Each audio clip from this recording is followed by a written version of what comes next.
शाळेत मुलांना एक एक्स्ट्रा करिक्युलर ऍक्टिव्हिटी नामक प्रकार असतो. आपलं मूल फक्त शाळेत जाऊन शिकतंय इतक्या पुरतं कोणत्याच मुलाचं शिक्षण हल्ली मर्यादित राहिलेलं नाही. मग त्या मुलाला एक्स्ट्रा क्लासेस तरी लावले जातात किंवा शाळेसोबतच मुलांना software learning, MSCIT, elementary intermediate, dance, singing, swimming अशा वेगवेगळ्या गोष्टी शिकवल्या जातात.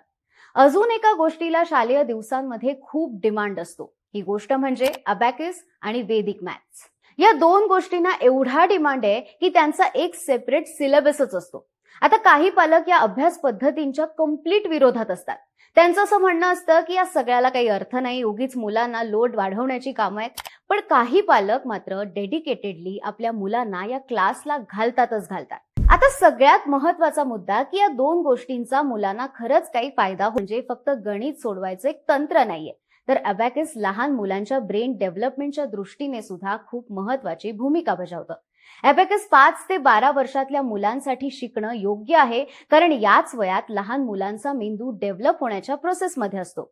अबॅकस शिकताना लहान मुलं दोन्ही हातांचा वापर करतात.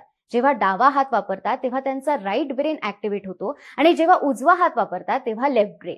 इतर कुठल्याही अभ्यास पद्धतीमध्ये जनरली दोन्ही ब्रेन ऍक्टिव्हेट होत नाहीत आणि म्हणून अबॅकस वरचढ ठरतं. या अख्ख्या प्रोसेसमुळे लहान मुलांच्या कामाला गती येते, त्यांचं कॉन्सन्ट्रेशन वाढतं आणि म्हणून त्यांच्यासाठी अबॅकस शिकणं महत्वाचं असतं.